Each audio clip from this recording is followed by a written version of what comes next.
and welcome to Crush Your Convo, where we are crushing the conversation one episode at a time. Today, I have another doctor in the house and who is gracing us with his presence. We have Dr. Phlox himself, John Billingsley. Hello, John. Yeah, hello. Thanks for having me. All right. Gates McFadden said when you were on her podcast that you are free, spontaneous, completely wacky, and a sweetheart. And I absolutely agree. And so I thank you so much for joining me today. My pleasure. As I like to call her, Boots McGately. I don't know why, but for some reason I could never quite remember her name years ago when I didn't know her. Just watching the show a little bit, it was like, what's her name? She's got a weird name. It's something with Gates. It's Boots McGately. I think it's Boots McGately. And for years I called her Boots McGately. And then, it took me a long time after I actually met her to stop calling her Boots McGately. I don't know why. I don't know. I see a T-shirt coming on. All of a sudden we'll wear it at Vegas and look at I just feel my little, look, it's Boots McGately. Yeah, and I'm sure she would respond to it too, right? I've told her that. I don't think she remembers that I used to call her Boots McGately, but unfortunately, I won't be in Vegas this year. But I remember last year I had run into you because the hallways are so tight with people. Indeed, and I ran into you while you were heading to the bathroom, and I was like, "I'm so sorry." You're like, "It's fine," and then you. That was our only encounter in person. Yeah, the older good memories. The older you get, the less time in between bathroom breaks. It's like, oh, I'm sure. And those bathrooms are far. 5 minutes. I know they are. They are indeed. They are far. And if you're on Star Trek, it's hard to get from place to place without saying hi to folks. So you have to give yourself a little bit of travel time. A little bit, right? Yeah. So I'm going to go ahead and jump into our question. I like the fact we've already talked about going to the bathroom. It took about exactly. About we got the seconds. big stuff out of the way. Yeah. So I was looking into your story and all that stuff, and it showed that you were born in Media, Pennsylvania. You lived in Alabama, Louisiana, and Connecticut. So you bounced around a little bit as a kid, but can you tell me of like one amazing thing about your childhood that you even feel like resonates with you today? Reading is the thing that is what marked my childhood, and why I will always be eternally grateful to the memory of my dear parents. They inculcated in me a deep love of reading. They were always huge readers. They read to me at night. They clearly loved to read themselves. They were always in the middle of a book. They had, I remember in Connecticut particularly, floor to ceiling bookshelves in the living room, and I would sit in front of them even before I think I would have been maybe 8 or 9 years old, so I could read, but I wasn't up to adult material. But I knew the day was coming. I would just pick books out of the shelf and kind of fondle them in expectation of the day. Yeah. So, waiting for that moment. Yes. So I was fortunate enough to be able to grow up as an avid and passionate reader. And that's what was your favorite book as a kid? That's always impossible to say. I imagine if it's like asking somebody who's got a bajillion kids to pick a favorite, you like the kids for their different qualities. Every book is its own unique and wonderful thing. Growing up, if there were books that I remember really clearly, A Tree Grows in Brooklyn by Betty Smith, I remember thinking was absolutely gorgeous. I was a voracious reader, but I was also sort of a bizarrely indiscriminate reader. For a period of time, in fact, when I was a young teenager, I would go to the library and I would concoct these absolutely ridiculous games. Like I would say, okay, I'm going to check out of a library every 20th book in the R section in fiction.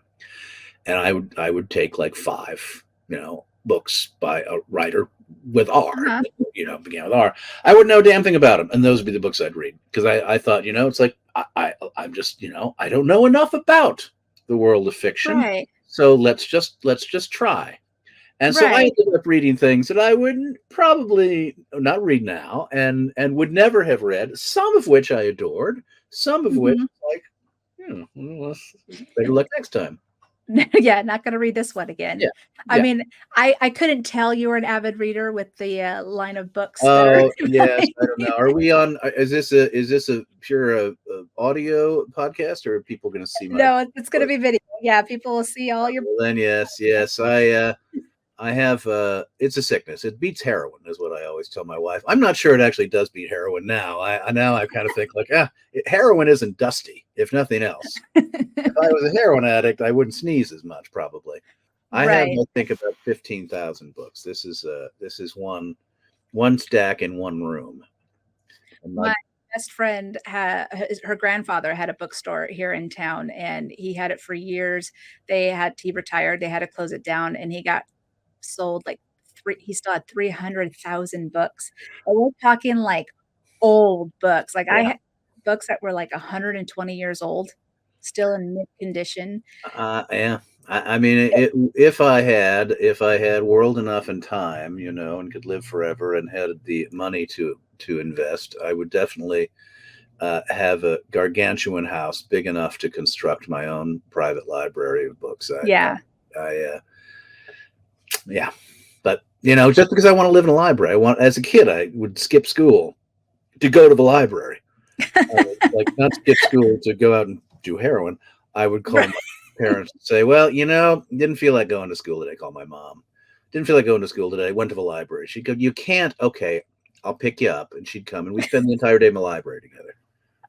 Well, I mean, school, you're reading books, library, you're reading books. I mean, it's I, educational, I'm right? I have a bizarre rebellious streak that I've never really been able to entirely understand. As soon as somebody assigns a book, it's like, "Fuck you, I'm not reading that."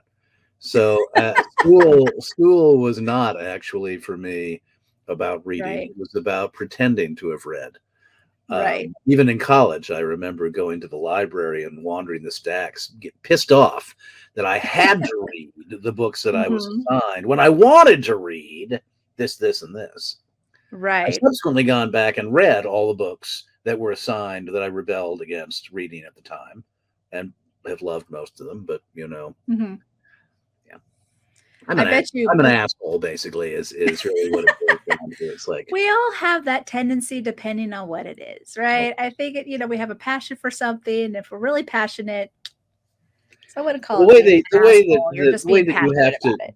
grapple with a book in school is it's one, you have to have classroom conversations, which I didn't really particularly want to have, and you're reading at a Right. particular pace and they're quizzing you on it. It's like, if you make reading a book work instead of letting it be fun, I think you kill the possibility of joy for readers. There's a part of me, I ain't no pedagogue, Yeah. so far be it from me to tell people who teach for a living how to do their gig. But it always struck me that if I was given a classroom, I would say, okay, here's the gag. For an hour, I'm putting everything out on the table you could possibly take an Mhm. interest in reading.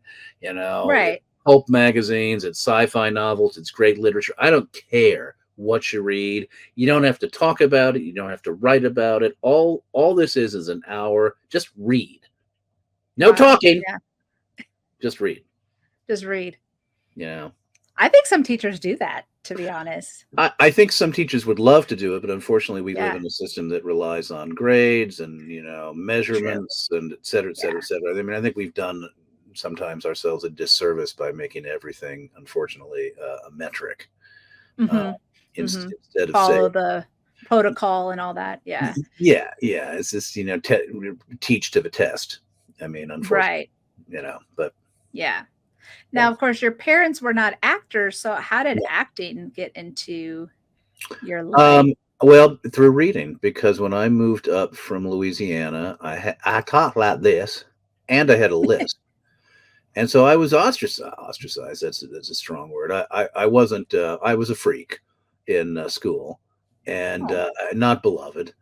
But they had mandatory school auditions, mandatory fifth grade auditions for the play that the fifth grade was going to present that year, which was A Christmas Carol. And because I was a reader, I was actually able to lift the words from the page with some degree of passion.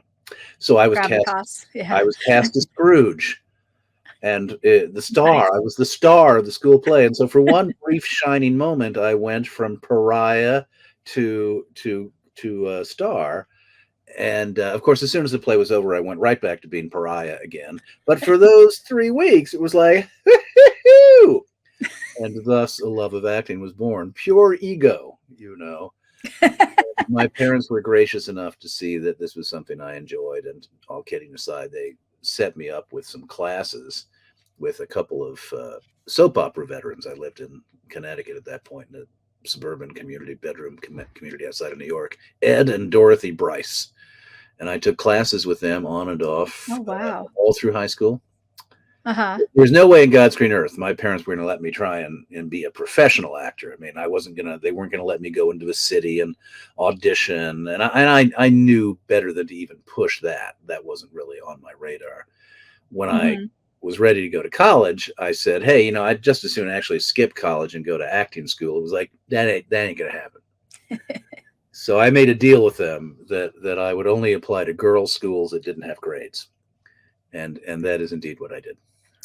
So I Okay. went to Bennington College because of the ratio I thought of girls to boys was advantageous to me, and I didn't have to Mhm. take classes I didn't want to take, and they didn't have grades. And I actually went to be a writer and realized that's too lonely. I was too social, Yeah. so I had pretty good acting teachers there, Bennington College.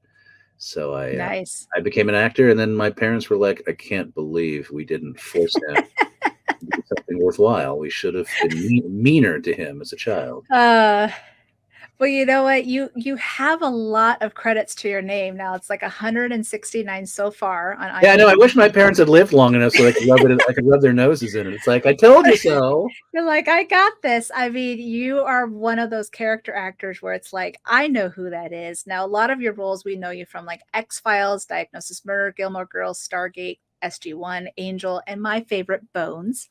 Oh, So and, of course, this little show called Star Trek Enterprise. I don't know if anyone's heard it, but it's out there. Was there any ever a role you just absolutely had the best time of your life?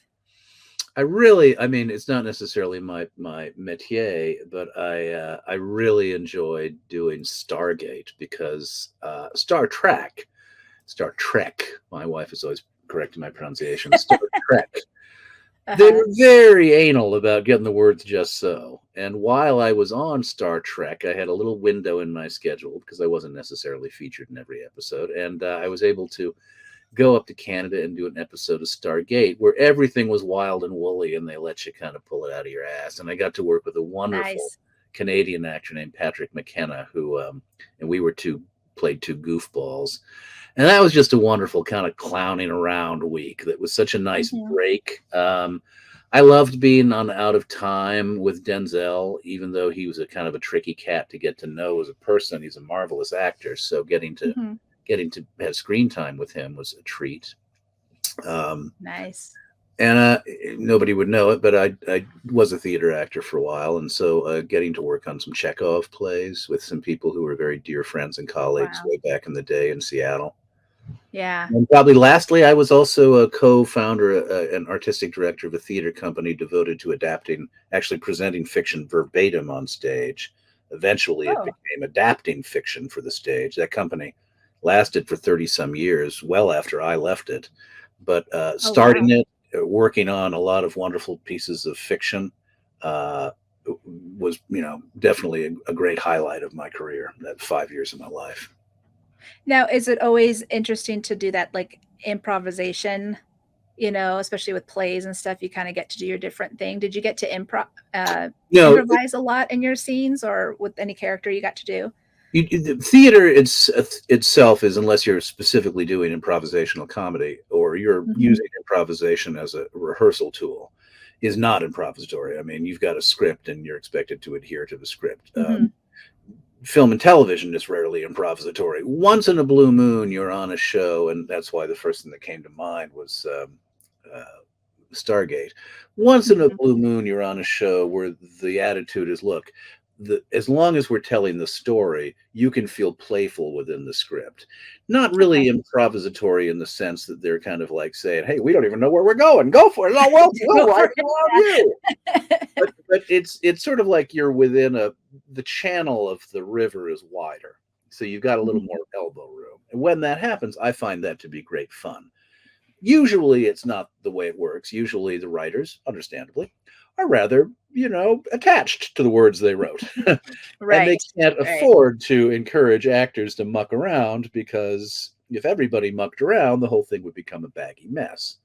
So right. it's not often that you find a situation. Out of Time actually was another instance where they let me, I'm pretty good at it, and I can usually, tell the difference between an improvisatory opportunity that still hones what you're doing and holds to the demands of the script, as opposed to some people, I think, who use improvisation and they go wild and they fuck it the whole thing up.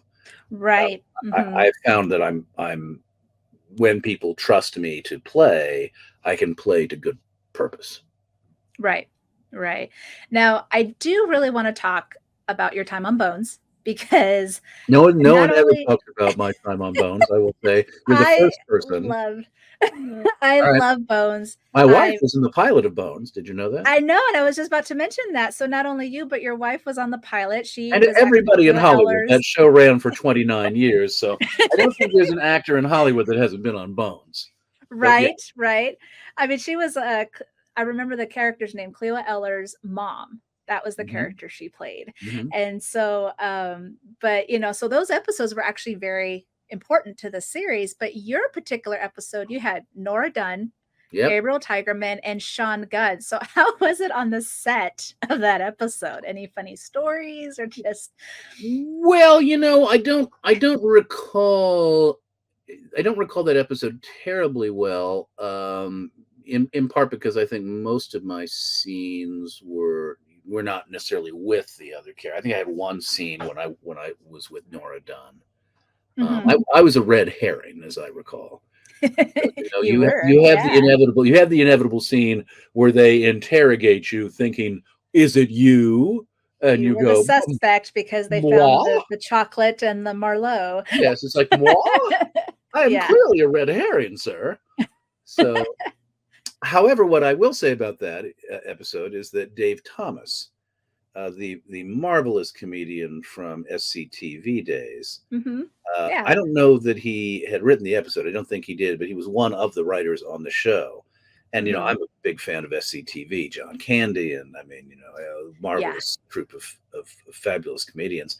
So Dave Yes. Thomas was sort of like a little hero to me. So I chatted with him, and he couldn't have been more gracious. We ended up going out to have lunch, and that was certainly a Oh, highlight. nice. And the woman, the lead, I mean, I didn't get to know the cast terribly well. You don't when you're a guest star, but Mhm. you always know the people on a show who just have an infinite capacity for kindness. And there are Mhm. invariably people on every show who just strike you immediately as like deeply warm, deeply welcoming. The woman who played the lead on that show, I just adored. Oh, Emily Deschanel? Yeah, yeah, Yeah. Yeah. yeah. I mean, and you guys, so how was the dialogue? Was it easy for you with all that techno babble after doing like Star Oh Trek yeah, and all yeah. that it No, was? that I mean, really, the honest thing, and whenever anybody asks about that, it's all dependent upon how much time you have. Every now and True. again, for Yeah. various reasons that are elusive, to me, sometimes you get the script the night before, or there's a rewrite that you get the night before. Oh, The older yeah. you get, the harder it is to cram the lines in overnight. Right. I mean, David Milch, notoriously the writer behind Deadwood and the guy who wrote many great episodes of NYPD Blue, Mhm. he was always rewriting. He was rewriting right up until Action. And Jimmy Smits quit NYPD Blue in part because he was so sick of being handed a script and told to perform it without any prep time. Right. So that's when you kind of tear your hair out. As long as you have a couple of days, it doesn't Mhm. matter how complicated a dialogue, you'll be fine. On Star You'll be Trek, every now and again, they switched out an alien name on you at the last minute. Instead of the ouch. Trentorians, it became the Bajusians. It's like, I'm sorry, I've got Trentorian in my head, and every time I say these lines, I'm going to say Trentorian and not Bajusian. And that was sometimes, but you can fix that in post by the same. Right. Now, so with Enterprise, so we'll just jump right into that. Did you just like, oh, there's an audition, I'm just gonna go for it? Were Yeah. you yeah, Well, you were just I, like, I'm oh, going to go Star for it. Trek? I'm going to go for it. Suggests that I get to pick and choose. You don't get to pick and choose. If you get auditions, particularly when you're younger and you're still kind of trying to make your way, it's like, ooh, yay, fabulous. Yeah. You go out for them. Now that I'm Uh-huh. older and I don't need to make a buck, I will definitely say, nah, my schedule doesn't allow. Nah, I don't want to shoot in Croatia. Actually, I'd love to shoot in Croatia. But, you can pass on shit. Back Right. in that day, it was like, please give me an audition. So, Okay. yes, it was, a Star Trek audition. One is certainly aware. what that means. Should you get a series Mhm. regular on Star Trek? It's like you buy a house. Huzzah. Yeah, Uh, yeah. Now, since Enterprise was the prequel, though, how was that process with Phlox? Like, were you directed to be like, "This is how the character's supposed no, to be," or no, were you you have no just like, idea. "I got In free fact, reign"? I've told this story a lot. So for those of you who are listening and have heard it a bajillion times, feel free to go to the bathroom and come back in 2 minutes. Intermission. Yeah. For those of you who have not heard it, I'm really perplexed as to why you haven't heard it and why you're watching me, because clearly you couldn't care. Clearly, I haven't It's because not. I'm asking the I know. I'm questions. stunned. Whoops. No, they don't give you a lot of the material for a pilot. Sometimes they give you the full script. Sometimes they're a little precious Right. about it. I did not get the full script. I got a single scene, Uh-huh. and the only instruction was he's an alien and come in with a slight alien accent. It was like, all right, fine, whatever that So means. descriptive. Yeah, so it's like, so I worked with the missus and I tried a bunch of silly voices, and I came in with the voice pretty much fairly similar to mine with a slight adjustment to make it Floxian. But what I did add, because I was feeling puckish, was in moments of the script, the scene was very much about a guy who's optimistic and buoyant. And I thought, Mhm. okay, perhaps in moments of high buoyancy, he squawks in delight. So I squawked like a bird. So I auditioned and went blah blah blah blah blah blah blah blah blah blah blah blah. And lo and behold, they like me, and I get called back, and it's like, shit, do I squawk? So I squawked during the callback. Nobody said anything. I said, shit, I guess I'm going to be a bird. And then I get the final audition where I'm going to network, and there's nobody else there that I'm Right. competing with that I can see. So it's like, it's mine unless I really fuck it up. I squawk like a bird. I get the part. So I'm fairly convinced I'm going to be a bird. I'm like, I'm flapping my Right. wings in the backyard. I'm like, pecking at worms. I'm like, okay, it's Dr. Phlox. He's a bird. But they're not making me look like a bird, the makeup tests. And, Right. nobody says anything about me being a bird. They're not dressing me like a bird. It's like, am I a bird? And I asked Rick and Brandon at the table read, where I also squawk, at the end of the table read, he said, so look, and nobody said a word to me. I'm kind of thinking he's kind of like a bird. Mhm. Am I a bird? And they went like, hmm. Like, what the fuck is that? That's not an answer. That's like, what? Are you? What So, do you want from me? until the day we shoot, I have no fucking idea. Do I squawk? Do I not Ah, squawk? Am I a bird? Do I flap my eye? What do I do? So the very first time I had cause to actually try the squawk, first scene that sort of like calls for it, uh-huh. I blah blah blah blah blah blah blah blah, "Arr!" And the director, I won't say his name because I can't remember it. The director says, "John, quit fucking around," which is how I knew I wasn't a bird. It was like, why didn't somebody? Oh, Now, no. This now is at the time, I was kind of pissed off. But now that I have dined out on that story for almost 25 years, I'm very happy it played out the way it did. but It's you know such what? a It's ridiculous. funny. This is so opposite of what you just talked about 10 minutes ago about there's no Well, and can't think of it. clearly there wasn't supposed to be. I Yeah. somebody could have said something. Yeah. It brings me back to the story with the Ferengi where, like, the director didn't know what these aliens were supposed to be, so he was like, "Just jump around like monkeys or whatever." So there's Armin and the other guy's just like, "Okay," and that was the complete opposite of what the Yeah, Ferengi were supposed to be. yeah, So I think there was a lot of people not on the same page. They were still trying to figure it out. yeah, exactly. And Iron out the wrinkles.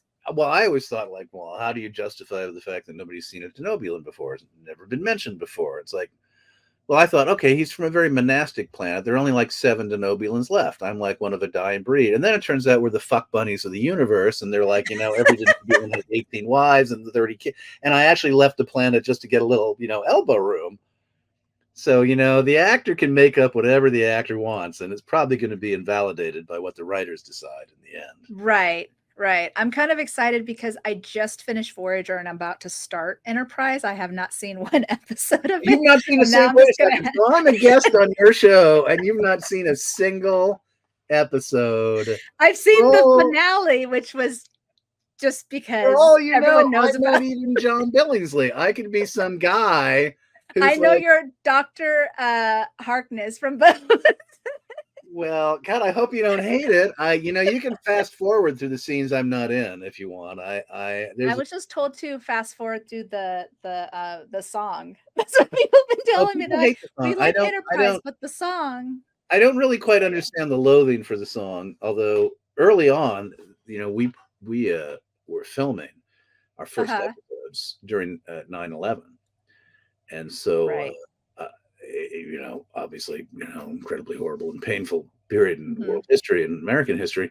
But a couple of days after 9/11, I'm going to Paramount, and there are a group of people outside carrying signs and picketing, and I'm thinking, oh, this has to have something to do with 9/11. I wonder what it is that is causing people to picket Paramount having to do with 9/11. And as I drove in, I realized there were pickets were saying, "We hate the Enterprise theme song. We hate the Enterprise." Thought, surely there are bigger fish to fry these days. And but wow, you must really hate man. Wow.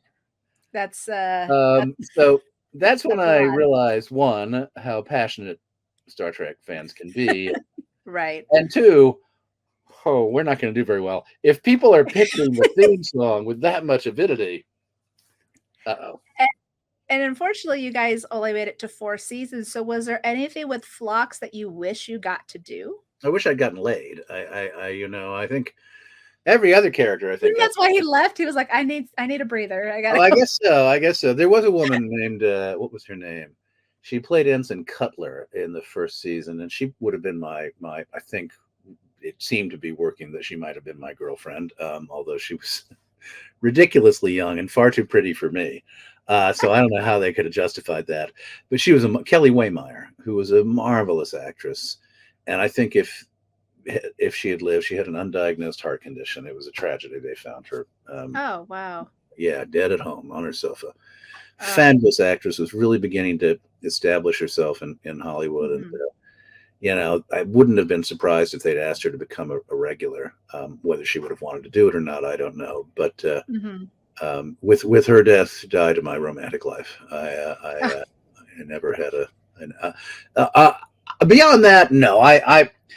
As an actor, my general feeling is, as opposed to Bob Picardo, who used to hide in the shrubbery and leap out at the writers on Voyager to convince them that he should sing opera or have an affair with Seven of Nine or whatever. I always sort of like, it was like, my job is to say the words. My job isn't to write the words. So I'm going to leave you alone. I think I pitched a few things every now and again, and they always, I pitched the idea at one point in time that perhaps, now that I know you haven't watched the show, I don't even know if I can continue this conversation because you don't know what the fuck I'm talking about. You're totally fine because I know a decent amount, I just Okay. haven't seen the episode, Okay. Well, so so there. I thought, hey, how about an episode where you pick up a Denobulan ship in distress, and all Mhm. the Denobulans that come on board, they're like complete slobs. They leave their underwear lying around. They eat all the food. They're shagging out in public. It's like, oh my god, get these guys off the ship! But they all look Right. like. That was what I was really trying to get at. Is every Denobulan looks exactly like me. Mhm. So that, against the possibility that there could be spin-offs down the road, I would play all the Denobulans, which is Hey. still something I kind of throw out because we haven't seen a shitload of Denobulans in the subsequent iterations of Star Trek. Right, I think right. we are long-lived if they all look Uh-huh. like me. But yeah, that isn't Terry Metalis is not returning my phone calls, so that's not apparently going anywhere. Taylor Gabbard. Well, I mean, you never know, you never know. Oh no, this You I never know, and I know this is what will happen invariably because this always happens. I always make a joke, and somehow it gets back. Billingsley pissed off the Denobulans are Billingsley clamoring to be returned to. It's like like, it was my, just a thought. my sense It of was just a humor does thought. not does not translate to the yellow press. I have found. Right, right. Now, my next one, actually, I'm going to go ahead and bring this up. I do wanna talk about these organizations that are near and dear to you, the Hollywood Food Coalition and PanCam. So how did you get involved with them, and why do they mean so much to you? Well, I'll start with PanCan, although that's Mhm. certainly the most recent for me. My mother passed away from pancreatic cancer uh, Okay. in 1990. And at that time, the survival rate for somebody who was diagnosed with pancreatic cancer was about 2%. And indeed, Mhm. my mother, by the time they realized what she had, they gave her zero chance of survival. It was like, sorry, Right. it's a very fast growing cancer. It's hard to diagnose. It's hard to realize that you've got symptoms that might be indicative of pancreatic cancer. So, this Oh, wow. organization and some other organizations that have raised awareness and have helped people realize that if they have bowel issues, tummy issues, lower back issues, not to assume that it's nothing, but to Right. Or something highly engage minor. the doctor. Yeah. I think the Pancreatic Mhm. Cancer Action Network does a lot of terrific work, but more than anything, I think raising the awareness of the possibility that you need to take quick action if you have anything in your family history to suggest that pancreatic cancer might be an issue. It was Right. brought to my attention by Armin Shimmerman and Kitty Swank. Kitty is a 20-year survivor of pancreatic cancer. Yeah. We, working with Jonathan Frakes, whose brother died of pancreatic cancer, have been helping to raise money in support of this really terrific organization, in Mhm. large part by participating in their annual event, which is called Purple Stride. Every Mhm. year in the spring, in some 50 communities all over the country, people dress up in purple and they take a walk to raise awareness. We just like walks for all sorts of causes. We raised this year more money than any team has ever raised for this cause, which I'm very proud of. We raised over a quarter of a Mhm. million dollars. Um, Wow. and again, check them out if this is of any interest. If you know anybody who has pancreatic cancer, this is an organization that will help you find support services, will help you find a second opinion. They sponsor a lot of research. They do a lot of lobbying. They have a national reach and a national scope. I think they do terrific work. Mhm. The Hollywood Food Coalition is an organization I've been involved with for 8 years, and that is a longer conversation because I go way back working with social service organizations. I've always had a strong interest in trying to help promote um, support for people in need. Food Mhm. Coalition is 38 years old. It started by serving a hot meal to all comers 7 nights a week on the street. It has grown and expanded in part because of the work my wife and I did when we joined, to also encompass food rescue and to food sharing as an integral part of its mission. So we Mhm. now rescue around 2.5 to 3 million pounds of food a year, which we use to augment and buttress the meal programs of other social service organizations, battered women's shelters, at-risk Wow. kids. The premise Mhm. being that if you have regular, consistent, good quality food coming into your social service program, you're more likely to do a better job with your clients and your customers. Mhm. And then finally, the other thing that the Hollywood Food Coalition does is we work with other food rescue organizations and like minded partners to help address food inequity and food inequality. One in Mhm. five American kids, which I find to be a staggering statistic, 1 in 5 American kids is food insecure. Yeah. Doesn't necessarily mean that they're hungry, but it means they wake up and they're not sure what they're going to eat, when they're going to eat, if they're going to eat, how much Mhm. they're going to eat, will it be healthy. We are trying to recognize that together, working together, we might find ways to be able to access food that would not otherwise be saved and get it to the people in underserved communities, and to kind of create a model that other communities can look at and learn from based on coalition building. Mhm. Hollywood is where we're based. Food is our medium. Coalition is what we do. Yeah, no, it's amazing. I donated on these last two because every year you guys do this event called Trek Talks, and you guys raised $110,000 this year. And of course, fellow podcasters like Trek Geeks and Sci-Fi Sisters and Trek Movie, giving a shout out to them. I know they worked really hard with you to try and get the word out for them. And this is the moment where I learned, being a new Trekkie, because I've only been in the community for a couple of years. This is why I'm still working my way up and watching these shows, is how the community really bands together to help others, right? Yep, And this is a perfect example of that. yep. And while talking about Trek Talks, which we do, this next year will be our fourth annual Trek Talks, Mhm. January, I believe, 18. We always do it at Martin Luther King weekend on Saturday.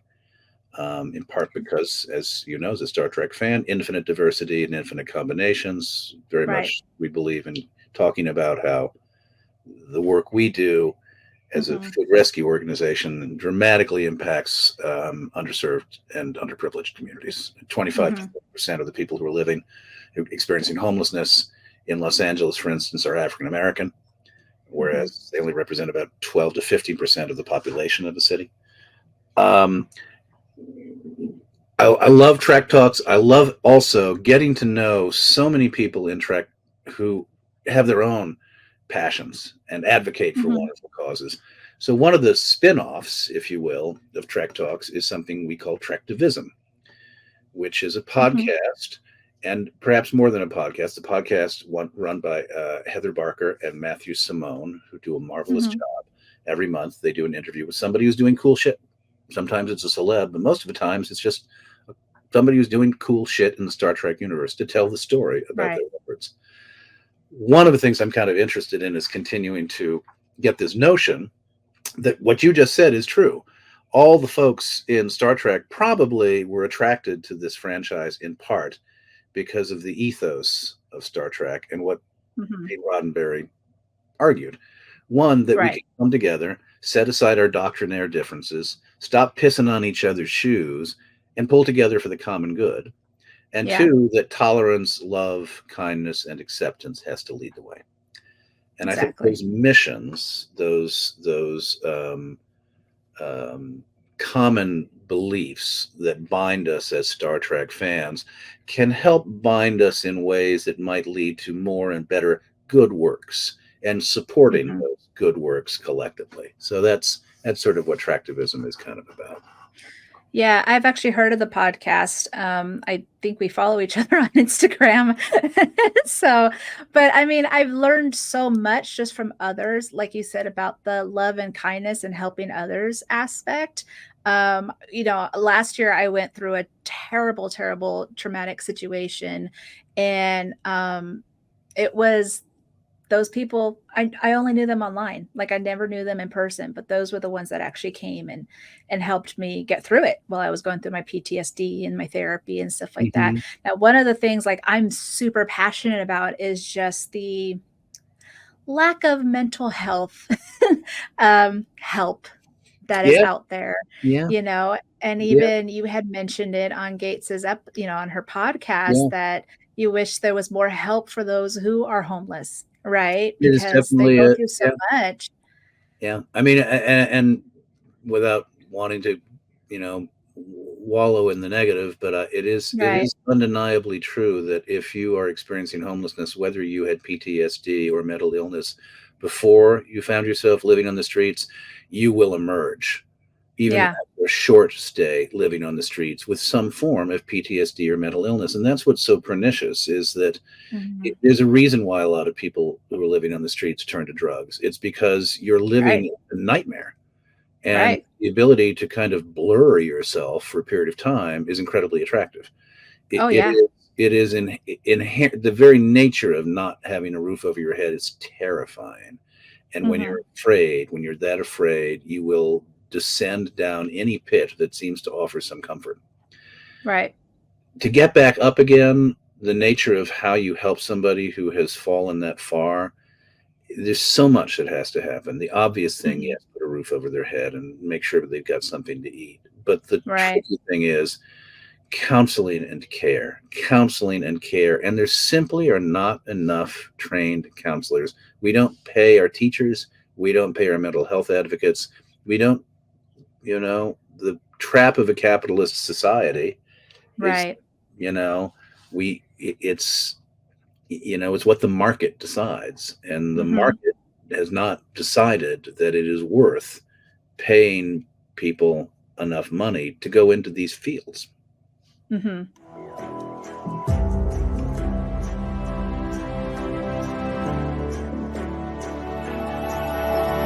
Penny for your thoughts. This is my penny for your thoughts section where I had a fellow podcaster of mine. She had a couple of questions for you. Her name is Abby. Her podcast is called First Flight Podcast. She is a huge, huge Star Trek Enterprise fan. So her and her co-host have been deep diving every episode of Enterprise, and I think they're on season 3 right now. All right. So she was very excited about this. So I have her questions right here. So the first one was, how do you feel about the Denoblians being in both animated series? So you were just First off, I'm going to have to correct your pronunciation. Let's go back to I'm so sorry. Denobulan. Denoblian. This is my favorite thing to do. Denobulans. Very good. Yay! Very good. The reason there aren't more Denobulans is because nobody can pronounce their species. It's similar to the reason my wife, Bonita Friederisi, married me, is because I was the only person who could pronounce her last name. There we go. I know. She looked 35, 37 years. It's like, can anybody pronounce my last name? Friedericiken. Nope. You know, it's like those fairy tales where you have to answer the 3 questions to get over the bridge. Yeah.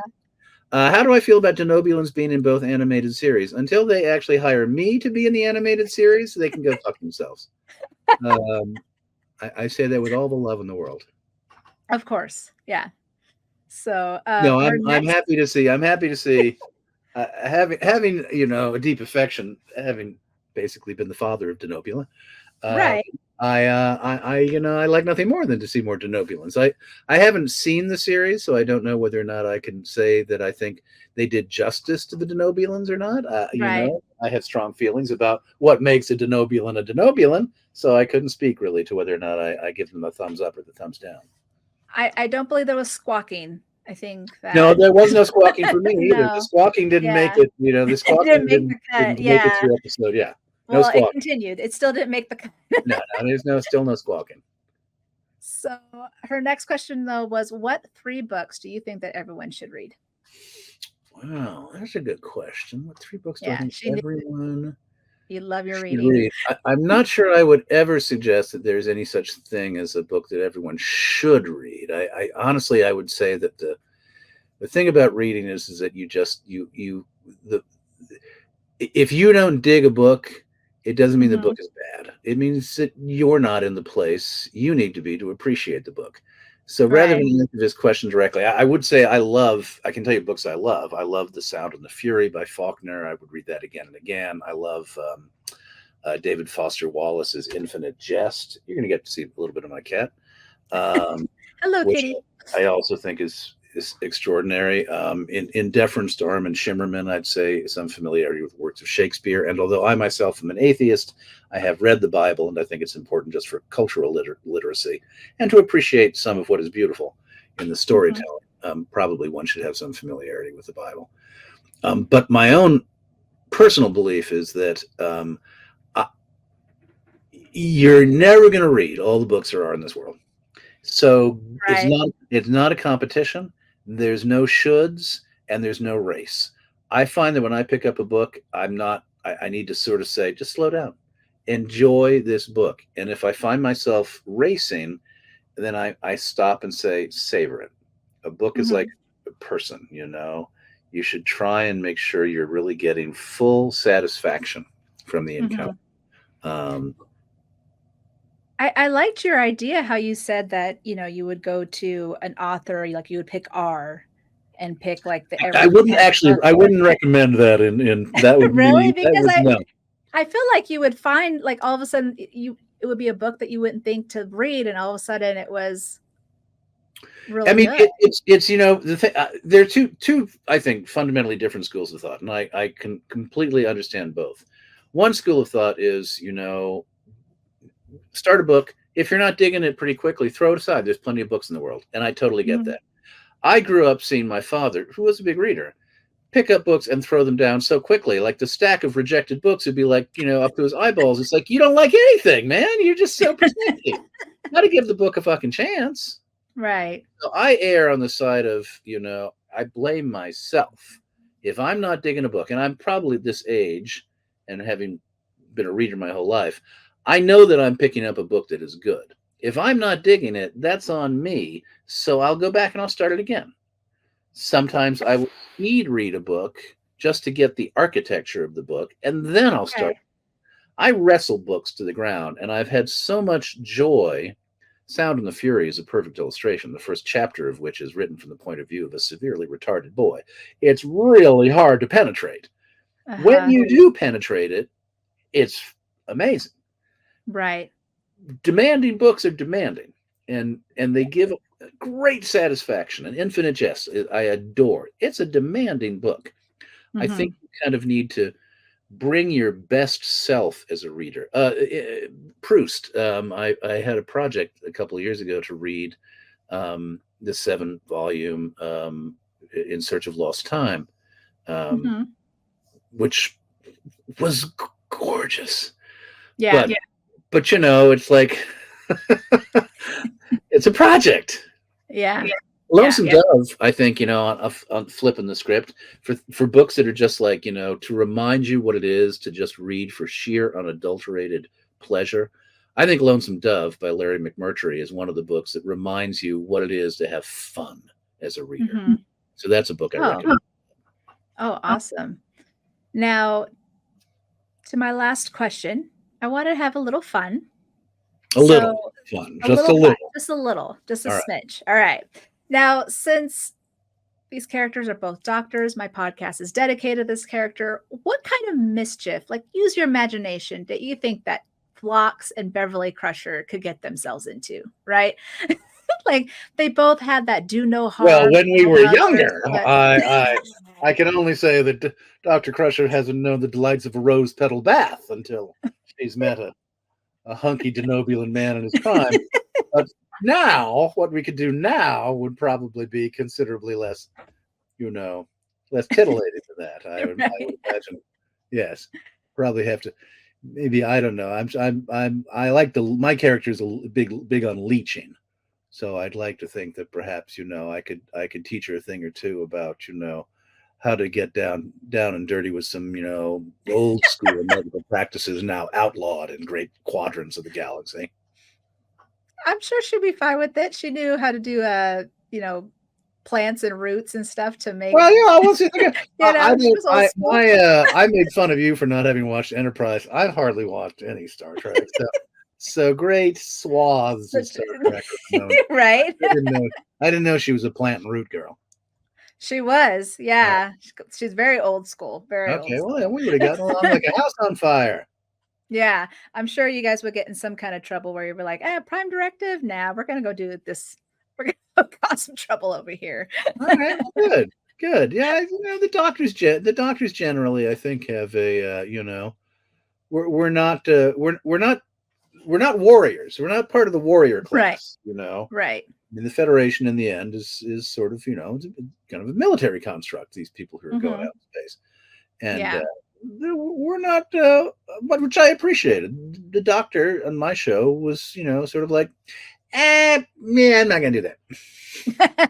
What are you gonna do? Bust me in rank? Put me in the brig? Yeah, I don't want to do that. Right, You know? exactly.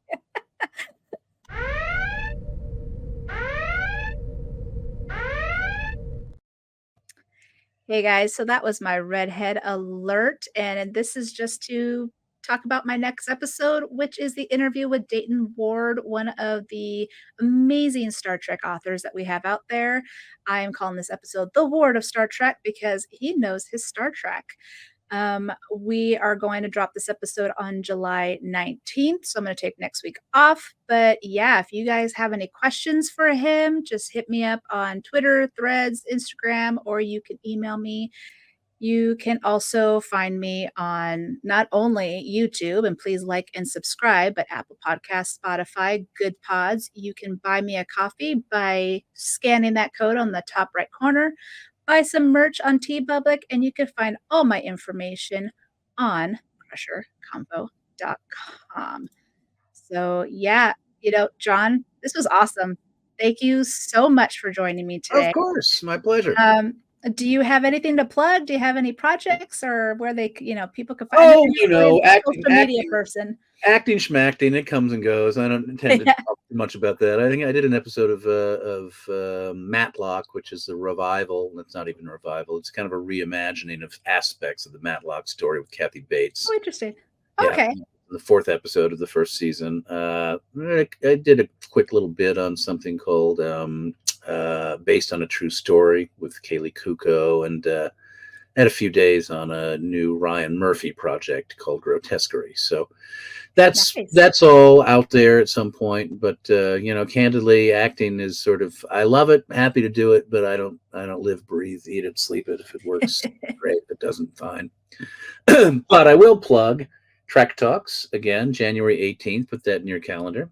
And if anybody's interested in learning more about the Hollywood Food Coalition, it's hofoco.org. If you happen to be in LA and you ever want to volunteer to either cook or serve or help us out on Sunday, my wife and I run a really way cool, fun lunch bag distribution program. We get lunch bags out to about 2,000 to 2,500 people in need every Sunday. Wow. That's amazing. Yeah, That's so cool. yeah. It's a I mean, this dark time we're going Right. through in the world with all of this strain, the allure of fascism, which is you know heartbreaking to me. It is, yeah. The nature of what we can do as citizens, we can feel very disaffected from one another and very removed from politics because we don't know how to make a difference. We vote, but how do we actually stop what's happening? And in the end, I think it is our obligation to kind of ask ourselves individually, what is our activist bliss? What is it we can do that we feel connects us to our community in a Mhm. way that, because I call it Trectivism, that actually fulfills the values that we all hold dear in Star Trek. What does it mean to give Mhm. back? What does it mean to build alliances and bridges and coalitions? A strong civic society, in the end, is the thing that prevents authoritarian governments from ultimately destroying a country. And it's our Right. job to figure out how to build shit against the Mhm. against the onslaught. Yeah. And And even just be there for each other, support each other. You yeah, know, it's just, I mean, I reason. grew up in LA County, and the homeless community, I remember it was all over the place. That's what I grew up on, and I know it's just gotten 20 times worse than when I was younger, and It, it's it so is hard to see. it is hard, but a lot of the reasons there is poverty in this country have to do with decisions Right. made by right wing fanatics, and I Right. think to turn back around, which is what they do, and say, oh well, your country, your city's a shithole. It's like, to the extent that that's true, which it is not true, but to the extent Yeah. it's true, it's because of decisions you have made. So Right. you Right. have made at a federal level. You don't have a housing policy. You don't have an education policy. You criminalize drug use and you throw people in jail Mhm. for, you know, out of their despair doing Right. drugs. And now they become, in essence, lifelong criminals who can't be employed. You create conditions that lead to poverty, and Mhm. then you blame the poor. And Yeah.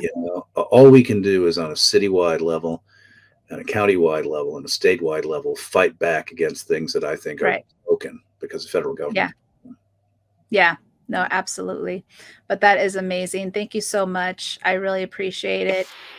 I will be posting everything that John had mentioned today. So if you guys want to check them out, and of course, he was saying Trek Talks is going to happen in January 18th. So yeah, super excited. Can't wait to see that. But everyone, thank you. Live long and prosper. Bye, I can't guys. do that.